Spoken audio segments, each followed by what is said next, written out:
This episode of Rick and Rick Rule the World is brought to you by Taskin, the first name in ultra-stylish, premium quality travel gear, like the exquisitely designed Taskin One expandable backpack. With 9 practical variations, the Taskin One is always the right size for wherever life takes you next. Save 30% on your next purchase when you use the promo code R&R Take 30. That's R&R Take 30 at taskinsf.com. Next up on an all-new Rick and Rick. Is that a chatbot taking your order at Wendy's? Wasn't it always? Is that ChatGPT behind Coke's new Real Magic TV spot? And is Britney Spears really back on Instagram, or is that a bot too? We've got the answers to all this and more, plus some loaded questions of our own. And it all starts right here, right now. On the one show that's always powered by Rick GPT, as in garlic, pepperoni, and tomato pizza. And everybody rules the world. We'll strap on the bib and let the brain-feeding frenzy begin, because you're just in time for a brilliant new episode of Rick and Rick Rule the World. I'm Rick Matheson, and I am joined, as always, by the bot known as IBM Wooten, the real-life Rick Wooten. How you doing, Rick? I'm great, man. How are you? I'm doing great, because, as always, we're sharing the Rick's unique blend of news and views from the worlds of marketing, media, tech, and pop culture. This time out, we've got lots of movies and TV shows I want to catch up with, and then a whole segment on the topic du jour, which of course is generative AI, and a lot more. So let's do this. As always, let's start with Radar Love. Rick and my wife got me on a show called The Night Agent. Have you ever seen this? I actually did. That was actually a fantastic series. I think they even signed up for a second season, right? I hope so, because these were good characters. And I don't know how they'll carry it into the second season, but the lead actor was very compelling. Yeah, Gabriel Basso, I think is his name. Basso? Yeah, he's quite good. Very good. And then the woman that he was protecting, there's great chemistry with them, and they made a good team in it. Yeah. It's a good, solid show. It's not really sci-fi. It's more action and spy stuff. So if you haven't seen it yet, check out The Night Agent on Netflix. You know, I realized I had never finished The Walking Dead. And so I dropped everything else that I was watching, and I went back to, I forget what it was, the 9th season. And I've been working my way through the last couple of seasons just so I can say that I watched the whole thing. And so you have seen, how many seasons? 10 seasons or 11? Oh, no, I think I'm up to the last season right now. I can't remember if that's 10 or 11. All right. Now, I saw something the other day. What is The Walking Dead Dead City? You know, I think this is one of their kind of side projects. They're spinning it off. I don't know if it's even still running, but there was a spinoff called Fear the Walking Dead. Yeah. And then I think that what you're talking about is yet another one. Now, is Fear the Walking Dead over? I'm not sure. I really never got quite into it. I think I watched maybe the first 2 seasons, perhaps the third. It was fun, and if I wasn't so invested in the original storyline, I probably would have enjoyed it more, but I was just too invested in the original Walking Dead. Yeah, I don't know if you'll remember this, but I tried to get into Walking Dead, and it seemed like every freaking time I went to sit down to watch the show, it was the same episode every time, literally, and it drove me crazy, so I gave up. I liked what I did see of the show. It just didn't hold me like it obviously has held everybody, just wrapped for a decade now. Yeah, I think it kind of outlived itself. I think probably up through season 7 or season 8, where Negan kind of came in and took over. While I love the character, I felt like the show kind of went in a different way, and it lost a lot of people at that point. I think they could have ended it then, and they could have probably done a spinoff and done something different with Negan. Again, one of my favorite characters, but it did definitely take the show in a different direction. And I think I'm watching season 11 right now, and I'm about halfway through. And it's interesting because, the whole thing's based on comic books, right? Yeah, and they've deviated some, right? But, that's not a bad thing. To a certain extent, you kind of got to take the story in a direction that is current. And anyways, I think one of the things I thought was super interesting about season 11 is it almost is like every episode or every 2 or 3 episodes is its own story. And it's almost like it could have been its own season. And so it makes me wonder if they had all these storylines that they wanted to tease out and maybe keep going. And instead, they've kind of shrunk them down into 1, 2, or 3 episodes and put it in that 11th season. And so I'm really enjoying it. And I'm glad I'm finishing it up. Yeah. As a fellow Rick, I'm sure it's the same with you as it is for me. If I am meeting somebody for the first time, they are going to say, the Rick-tator. 100%.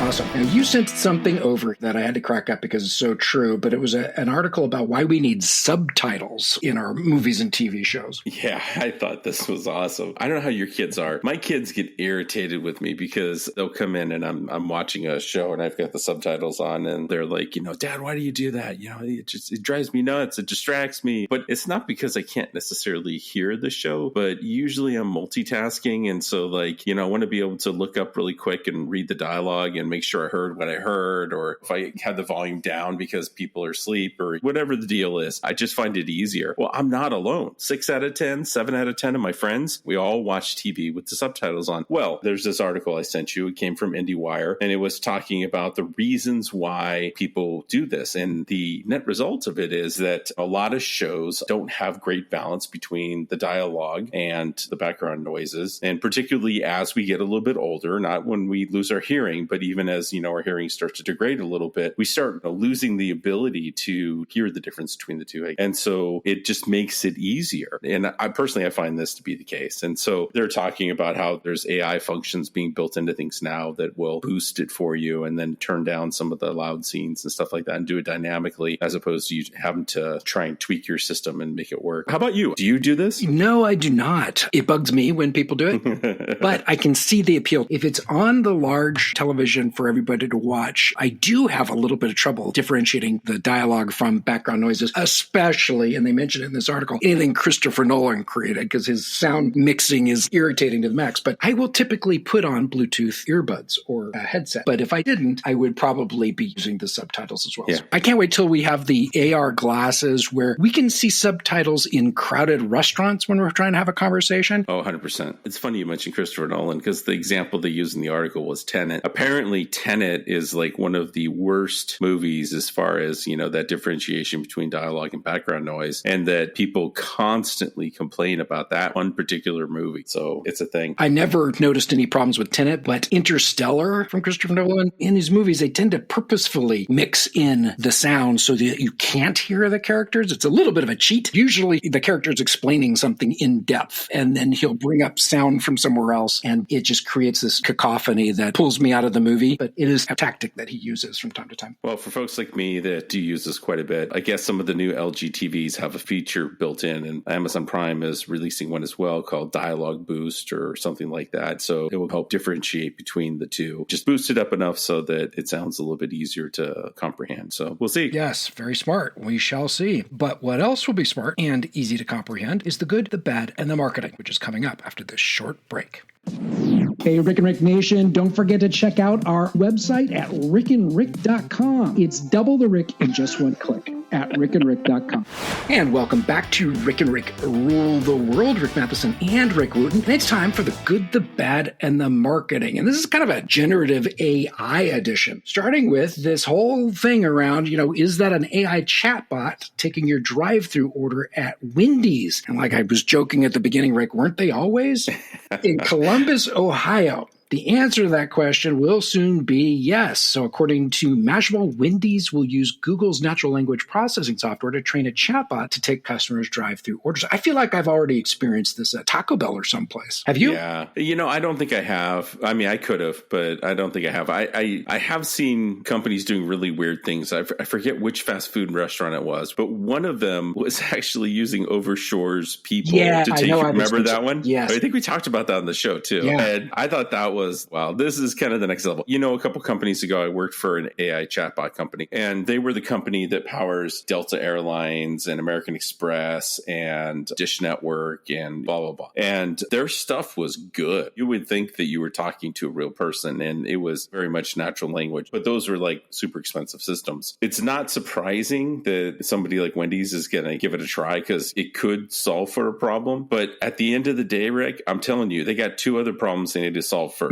Just two? Number one, the microphone and the speaker are crap. Yes. Fix that first. Because if I could just understand the guy in the store, my experience would be so much better, right? Yeah. And then, totally. Right? And then number two, every time I go, the frosty machine's broken. Fix the damn frosty machine first. Yeah. For me, it's that speaker. And then when I read about this, I had flashes of what it'll be like to order food from Alexa. Yeah. You would like to order a sheep herder that lies? Damn it, Alexa, no. I said I want a cheeseburger and fries. This is a test. They are going to be the Wendy's owned locations in Columbus, Ohio. But when AI has been trained to interact with customers in the past, the results have not always been ideal. You'll probably remember a couple years ago, it took less than 24 hours for Twitter users to corrupt an AI chatbot, I think it was called Tay, to start spouting racist comments and stuff. Yeah. And I read in MIT Technology Review that ChatGPT has had similar issues as well. It's going to be a challenge. I could see where all of a sudden the drive-through customers aren't going to be the only people cussing. Well, I think they're going to put a walled garden around what it can and can't say and what it does and doesn't do. I kind of hope I'm wrong because that would make for a great story. Yeah, I'm thinking Rick and Rick need to go on a road trip to Columbus, Ohio and corrupt the system for them. That's awesome. We'll just play some Rick and Rick episodes. That's right. For folks that maybe aren't as familiar with this, generative AI is a type of artificial intelligence that's capable of learning from vast amounts of data. It can be text, images, video to generate content like text or images or video in response to prompts and to answer queries in a way that really mimics human conversation. And it really is very impressive. And it's actually been around for quite a while, but OpenAI, which you probably heard about in the news a lot lately, when it launched ChatGPT for the public, I guess November, late last year, it got 100 million users in just 2 months. It is the fastest adopted business technology in history. I was talking with somebody this last week, and to me, what I was explaining to them is that this is what I felt way back in the late 90s when the web first emerged, where everything was changing rapidly. 1 week we're using Mosaic, the next week we're using Netscape, then there's something else. And it was like the evolution of the web was at such a breakneck speed at that time. And I feel like this is the new thing. This is the thing that's going to radically change everything that we do. If the fact that people are doing, chatbots that take orders at a fast food restaurant, we'll talk about Coca-Cola doing advertising. We'll talk about other companies that are trying it out for customer surveys and things like. There are just so many ways that this thing is being used and going to be used that it's just mind-boggling. So I think this is going to be a pretty fun experience. It is going to be amazing, and it already is. And I should mention ChatGPT is a text generation app, but there are others. OpenAI has DALL-E, which is an image one where it creates mind-blowing imagery from text. You describe what you want, and it appears. In fact, Rick, the thumbnail for this episode was generated by DALL-E, and it shows a robot creative director. That's awesome. But there are other companies, Midjourney and whatnot. But I will say you made my last remaining brain cell hurt when you mentioned the words Mosaic and Netscape, words that I had not heard in so long. Wow. Well, you know what? One of the things that gets talked about a lot right now with generative AI and things like that in general is the lack of originality, and that it's really just taking existing works and then manipulating it and making something different. And one of the reasons I keep flashing back to the late 90s and the early 2000s with the web is because that is exactly what the web was. You wanted to go learn how to do something new. You would go find somebody else on the web, look at their source code, and then go reinvent it in your own way. And that's literally what all these, chat GPT tools, these generative AI tools are doing in real time right now. Yeah. I mean, we talked about some very cool applications on our 2023 predictions episode. I don't know that original content creation is going to necessarily be one of them. There are a number of lawsuits in play right now that will determine this. And one of the issues is these generative AI engines, they're trained on content that's scanned from the internet. And that includes copyrighted materials. It could be text, it could be images, it could be photos, it could be art, and so forth.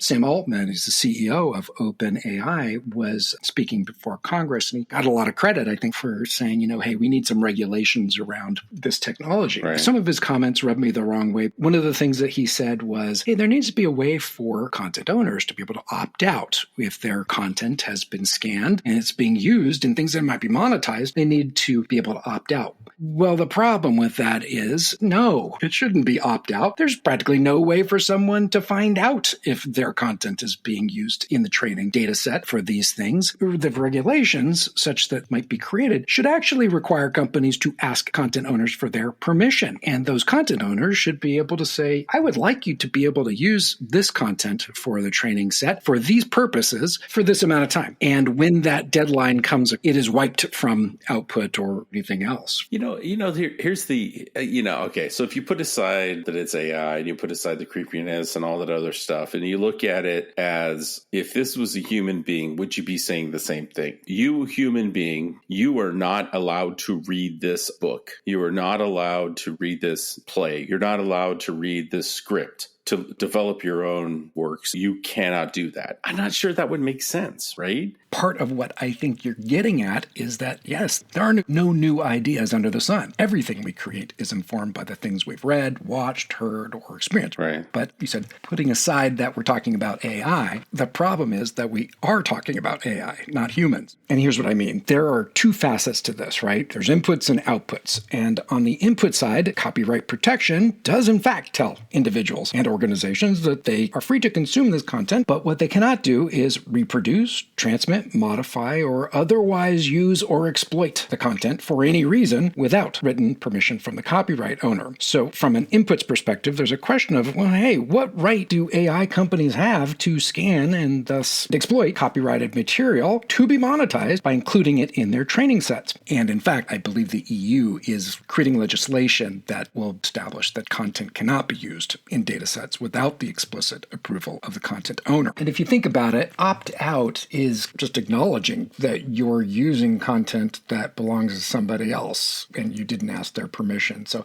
I think a requirement to make sure you have the explicit permission of copyright owners to use their content in data sets, it seems like an obvious baseline. The second part of this is whether you're talking about a computer or a human being, the output drawn from other content must not be derivative of that content. It has to be turned into new original content that is in itself copyrightable. I believe the legal term for that is sufficiently transformative. And plagiarism has been an issue with generative AI. Then there's a third aspect here that is also worth noting. Content generated by AI or other computer technology is, generally speaking anyway, not copyrightable. To make it copyrightable, it has to meet that threshold of being sufficiently transformative, and you have to demonstrate that you made a significant contribution to the final piece of content. And that by itself could limit the value of a lot of content created by generative AI. So yes, it's going to be interesting.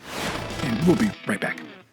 This episode of Rick and Rick Rule the World is brought to you by Taskin, the first name in ultra-stylish, premium quality travel gear, like the exquisitely designed Taskin 1 expandable backpack. With 9 practical variations, the Taskin 1 is always the right size for wherever life takes you next. Save 30% on your next purchase when you use the promo code R&R Take 30. That's R&R Take 30 at taskinsf.com.